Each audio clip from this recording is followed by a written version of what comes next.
सौराष्ट्र स्थित प्रभास पाटन की पावन धरती श्री सोमनाथ महादेव का दिव्य धाम,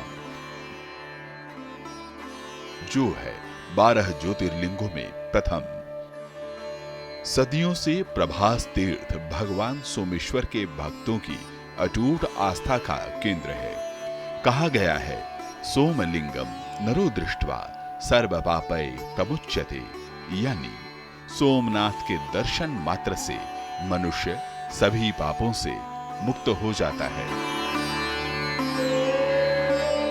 हजारों वर्षों से धर्म और अध्यात्म के शिखर स्थल पर अनगिनत लोग महादेव के सानिध्य का अनुभव करते आ रहे हैं।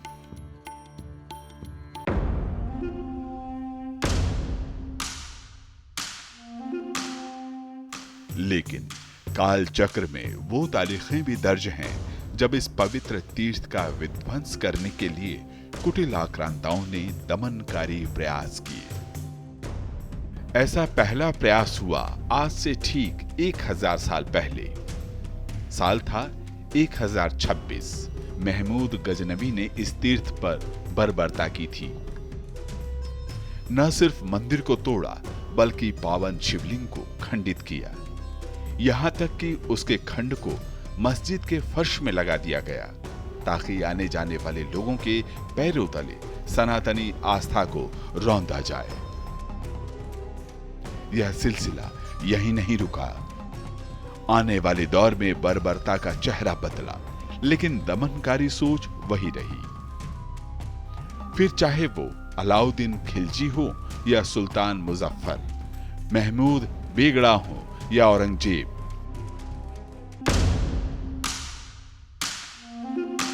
दमन का यह अध्याय बार बार दोहराया गया। कोशिश थी कि घंटियों की गूंज शांत हो जाए और आस्था की लौ बुझ जाए।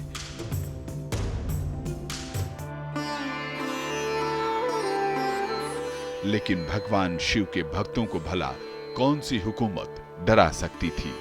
अपने आराध्य के लिए अनगिनत सनातनियों ने अथक संघर्ष किया। हजारों लोगों ने अपना खून बहाया ताकि भगवान सोमेश्वर का यह तीर्थ क्षेत्र सदैव लोगों के जीवन को आलोकित करता रहे। और यही तो सनातन की चिर निरंतरता है, जहां आस्था सीमाओं से परे है, जो लोगों के हृदय में और रगों में समाहित है, जहां हर श्वास महादेव से जुड़ी है, हर स्मृति महाकाल में एकाकार है। यही तो संस्कार है जो गंगा के मैदानों में, कावेरी के तट पर, नर्मदा की धारा में और गोदावरी के आंचल में विकसित हुई है। इसलिए हर उस विध्वंस के बाद जिसमें अस्तित्व मिटाने की हनक थी, लोगों की दृढ़ता हिमालय की तरह ऊंची होती गई। आज 1000 साल के बाद जब हम देखते हैं तो विध्वंस के उस दौर को नहीं बल्कि पुनर्निर्माण के उस निर्बाध श्रृंखला को याद करते हैं, जिसमें अहिल्याबाई होलकर से लेकर सरदार पटेल तक का योगदान अविस्मरणीय रहा है। जो क्रूरता की तलवारों पर भगवान शिव के त्रिशूल और कोटि कोटि भक्तों की अटूट श्रद्धा का जय घोष है। यह भी संयोग है कि यह साल वर्तमान सोमनाथ मंदिर के पुनर्निर्माण के 75 साल का भी वर्ष है। बीते 11.5 वर्षों में मोदी जी के नेतृत्व में मंदिर परिसर और श्रद्धालुओं के लिए सुविधाओं का लगातार विस्तार हुआ है, जो श्री सोमनाथ धाम की लगातार दिव्य होती आभा का प्रतीक है। इस अटूट आस्था और अदम्य विश्वास के 1000 वर्ष पूर्ण होने पर आज पूरा भारतवर्ष सोमनाथ स्वाभिमान पर्व मना रहा है। भूलना नहीं है, झुकना नहीं है, रुकना नहीं है।